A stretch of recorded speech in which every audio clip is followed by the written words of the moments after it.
저는 사실 그러니까 일하는 게 재미는 있었어요. 새로운 뭐 서비스를 만들고 사람들이랑 협업한 게 되게 재미있고 좋았는데 회사가 원하는 게 일만은 아니고 회사의 목표를 달성하기 위해서 약간 압박 같은 게 있는데 그러기 위해서 저만 힘들면 되는 게 아니잖아요. 같이 일하는 사람들한테 약간 좀 몰아붙이는 것도 해야 되고 약간 그래야 되는데 제가 그런 걸 잘 못하겠더라고요. 그래서 이게 또 그래요. 이런 자유로운 분위기에서 자율적으로 뭔가 성과가 나면 좋은데 그렇죠. 이게 또 그렇지가 않아. 그렇지 않아요. 특히 퇴사하기 직전엔 진짜 뭐 그랬는데 뭐 아침 6시에 일어나서 회사에 출근하고 뭐 하루 종일 막 회의를 7개씩 해요. 하루에 7개씩 하면 막 이제 일과 시간이 끝난 다음에 이제 제 일을 시작하는 거예요. 그래서 막 밀린 메일들 보면서 답변해주고 뭐 밀린 기획 같은 거 정리하고 그러면 회사에 막 10시, 11시쯤 퇴근해요. 그러면 집에 도착하면 하루가 지나 있어요. 그렇게 평일을 내내 보냈던 것 같고. 아니 근데 저기 회의가 어떻게 7개가 되지? 그러게 말이에요. 하루 종일 막 말만 하는 거예요, 막 아침부터 저녁까지. 그 당시에는 서울에서 근무하고 있었는데 제주도에 그때 본사가 있고 단기 프로젝트 했을 때는 제주도에 프로젝트 룸을 잡고 거기에 가둬놓고 일하거든요. 제주도에 있으면 가족 없고 친구 없고 완전히 고립된 상태에서 진짜 일만 하는 거예요.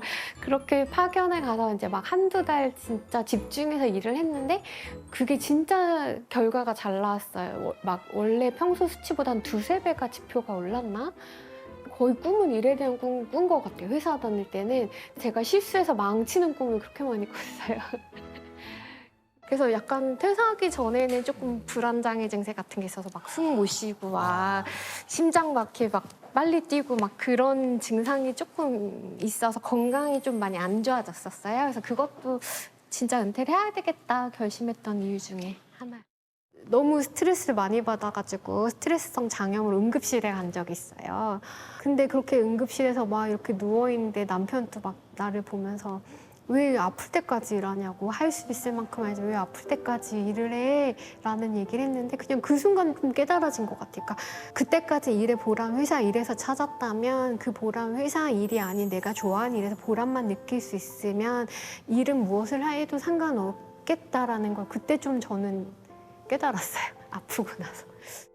목표했던 은퇴 자금은 한 어느 정도로 생각을 하시는 건가요? 저희가 가계부를 계속 썼는데 한 달 생활비 한 250만 원에 그다음에 연간 나가는 세금 같은 돈 한 300 해가지고 3,300 정도를 연간 예산을 했고 세금 포함 3,300. 네네네. 그러고 저희 남편이 만 55세부터 이제 연금을 받기 시작하니까 그리고 제가 받을 때까지 6년의 시간이랑 계산해서 보니까 저희한테 필요한 생활비는 4억이더라고요.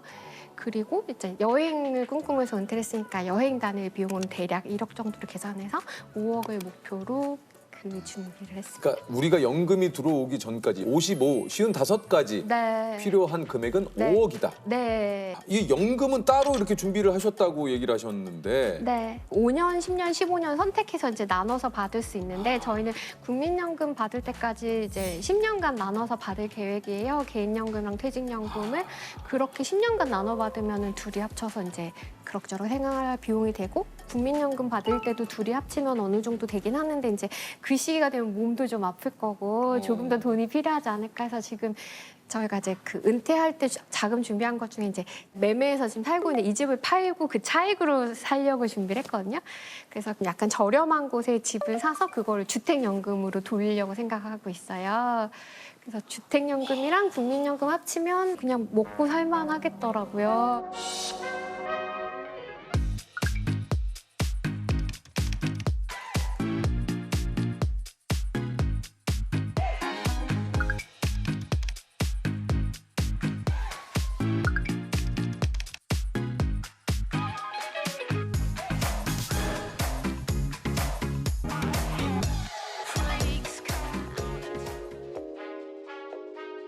그러니까 여유 있진 않은데 굶어 죽진 않을 것 같았어요. 뭐 조금 이제 절약을 하면 네. 여유 있진 않지만 굶어 죽진 않겠다. 네. 야 이거야말로 정말 파이어족이 이 되기 위해서 계획을 네. 정말 철저하게 세우셨네요. 그럼 요즘에는 하루 일과가 어떻게 해? 요즘은 규칙적으로 생활하려고 노력해요. 그래서 아침 7시에 일어나가지고 일단 이제 커피를 내리고 1시간 동안 느긋하게 스마트폰으로 뉴스도 보면서 이제 1시간 좀 느긋하게 야. 보내고 그다음에 이제 몸이 좀 깼다 그러면 동네 근처에 공원이 있어가지고 거기를 한 바퀴 이야. 뛰어요. 한 5km 정도 이렇게 뛰고 뛰고. 들어와서 씻고 그러면은 이제 아점으로 그냥 네. 밥을 먹고 그다음부터 남편이랑 각자 자유 시간을 보내요. 그래서 부부라도 같이 오래 같이 있는 시간이 아, 있는 맞아요. 거는 뭐 일상을 뭐 그냥 그럼요. 처음부터 끝까지 쭉 같이 할 필요는 없어요. 개인 예. 생활이 중요하잖아요. 맞아요, 맞아요. 그래서 각자 이제 가능하면 떨어져가지고 하고 어. 싶었던 일을 하고 지내. 뭐 남편은 기타를 친다거나 그림을 그리고 저는 책 읽고 글 쓰고 이런 일들을 해요. 그렇게 각자 시간을 보낸 다음에 같이 밥 먹고 또 산책하고 뭐 유퀴즈 같은 예능 보면서 맥주 한잔 하고 이제 그러고 자는 거죠. 아, 야. 야, 이거야말로 우리가 꿈꾸는 가장 이상적인. 야. 야, 이거 유퀴즈 나오시는 분들이 네. 오늘 그럼 회사는요 하면 보통 반차를 냈어요. 반차를 냈어요. 네. 오랜만에 일을 하러 나오신 거네요. 오랜만에 출근하는 기분 느껴. 시간대도 9시까지 딱 오는 거여가지고 네네네. 막 수많은 직장인들 사이에서 늦으면 안 될 것 같은 기분을 아, 그 기분을 오랜만에 받아서, 느껴보죠. 네. 회사 다닐 때에 지출하셨던 것과 지금 또 은퇴를 하시고 지출하시는 것도 좀 차이가 좀 있을 것 같아요. 회사 다닐 때는 스트레스 받으면은 스트레스 해소용 구매를 많이 했던 것 같아요. 있죠. 있어요. 있어요. 뭐. 나를 위한 선물 좀 하죠. 네. 좀 많이 해요. 좀 많이 해요. 네. 저희가 가계부를 보니까 그 돈이 생각보다 너무 많은 거예요. 회사 다닐 때 어떤 거를 좀 나에게 선물을 하셨어요? 그냥 먹으로 많이 한 거죠. 제가 되게 좋아하는 숙성 한우를 파는 집이 판교에 하나 있는데 아, 숙성. 그게 인당 좀 비싸거든요. 어. 근데 막 힘들 때마다 남편이랑 우리 고기 먹으러 가자. 거기도 좀 자주 가고 그랬던 것 같은데 이제 그런 건 좀 마음 놓고 하기는 어렵죠. 이제 한우는 마음 놓고 못 먹을 것 같아요. 아, 그래요. 아무래도 조금 네. 타이트해지죠, 좀 그런 게. 네. 뭐 누가 사준다면 즐겁게 먹긴 하지만. 근데 은퇴하고 가장 크게 달라진 거는 나를 위로하기 위한 물건을 안 사도 되니까 그 비용만 줄여도 되게 크더라고요. 혹시 좀 최근에 이거 좀 사고 싶다 했는데 좀 그냥 참아야지 했던 것도 좀 있습니까?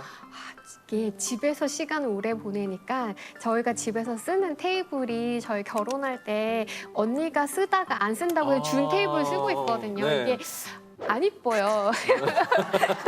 아무래도 내 취향은 아니니까. 언니. 네. 테이블에 앉아서 글 쓰고 시간을 많이 보내는데 사실 쓰는 데는 전혀 불편하진 않은데 좀 더 예뻤으면 좋겠는 거예요. 그래서 테이블 바꿀까 막 얘기하면 남편이 멀쩡한데 왜 바꾸냐 막 그런 얘기. 야, 오늘 만약에 퀴즈 맞춰서 딱 이거 이제 상금 받으시면. 좋죠. 네. 그럼 남편이 허락해주지 않을까요? 아, 그렇죠. 혹시 좀 은퇴를 꿈꾸시거나 예를 들면 나도 은퇴를 해볼까 하시는 분들에게 좀 혹시 네. 그런 일단 얘기를 해주신다면. 나를 행복하게 하는 일이 뭔지를 좀 생각을 해봐야 되는 것 같아요. 이제 만약에 나를 행복하게 하는 게 어떤 뭔가 이제 물건을 사는 일이라던가 아니면은 좋은 레스토랑에서 스테이크 먹을 때가 난 행복하다 그러면 그거는 그래요. 정말 큰 돈이 있지 않고서 은퇴하면 힘들어지니까 나를 행복하게 하는 일들이 무엇이고 그걸 하는데 내가 얼마만큼의 돈이 드는지를 조금 생각해보고 그거에 맞춰서 계획을 세워야 되는 것 같아요. 각자의 또 상황이 다 다르기 때문에 처한 상황이. 또 일을 하면서 얻는 성취감도 분명히 있으니까. 그렇죠. 맞습니다. 네. 저희 언니 같은 경우에 이제 제가 사는 거 보니까 되게 이제 좋아 보였나 봐요. 나도 은퇴하고 싶어 막 그런 얘기를 하는데 저는 이제 저희 언니를 봤을 때 저희 언니는 회사에서 얻는 성취감, 회사에서 인정받는 욕구가 되게 큰 사람이에요. 근데 그런 사람 은퇴하면 저는 쉽지 않은 거예요. 왜냐하면 맞아요. 은퇴 이후에 내가 그거를 대체할 수 있는 게 있을까 그걸 조금 준비가 필요한 것 같아요. 그러니까 그렇게 나를 인정해줄 사람이 없어요. 스스로 칭찬해야 나 오늘 잘했어. 이건 스스로 칭찬해야 되는데 나 오늘 잘했어. 뭐 남들은 모르겠지만 난 정말 엄청난 일을 해냈어.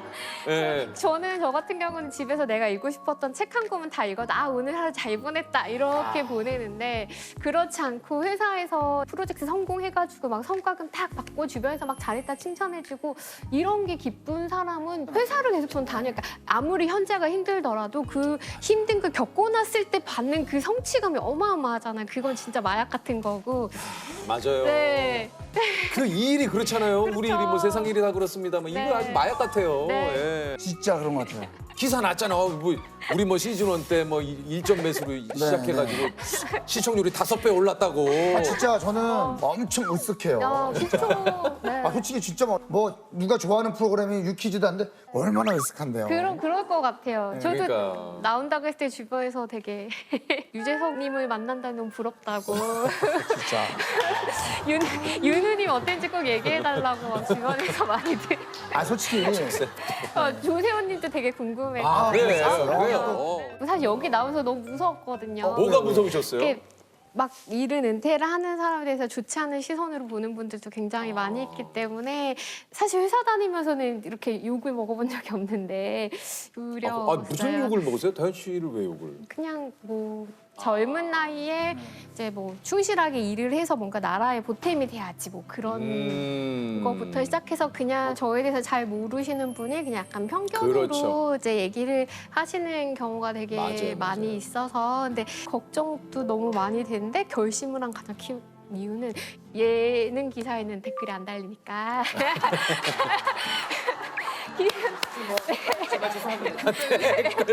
댓글 때문에.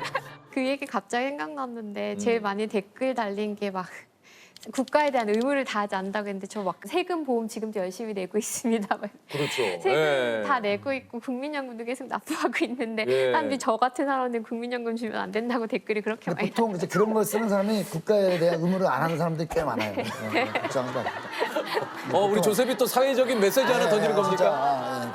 우리 오랜만에 우리 또 조셉이 드디어 유퀴즈 한 3년 만에 사회 메시지. 야, 네. 한번 던져봤습니다. 솔직히 말하면 뭐 다현 씨가 뭐 의무를 다하지 않은 게 뭐가 있습니까? 네, 그럼요. 네. 근데 이제 뭐 저는 그렇게 생각합니다. 뭐 어떤 선택을 하든 이건 다양한 삶의 방식이에요. 아, 그럼요. 그러니까 저희 또 뭐 유퀴즈에서 그래서 다현 씨를 오늘 모셔서 이런 얘기를 듣고 있지만 네. 사실 저는 좀 이렇게 좀 다양해져야 된다고 생각하거든요. 생각의 틀이 자꾸 좁아지고 한 곳으로 가는 맞아요, 거는 맞아요. 정말 이거 바람직하지 않은 네. 것 같아요. 이 다양한 어떤 삶의 방식을 통해서 사회가 좀 저는 발전을 한다라고 생각을 하거든요. 네. 내 생각이 어떻든 간에 나의 기준은 내가 지키면 되는 거고 맞습니다. 타인에게 어떤 나의 생각이나 나의 기준을 자꾸 강요하는 것만큼 하지 말아야 될 일은 없는 것 같습니다. 오. 그래서 네. 오늘 다현 씨가 나와서 이 얘기를 들으니까 넌 너무너무 좋은 저도요. 거예요. 감사합니다.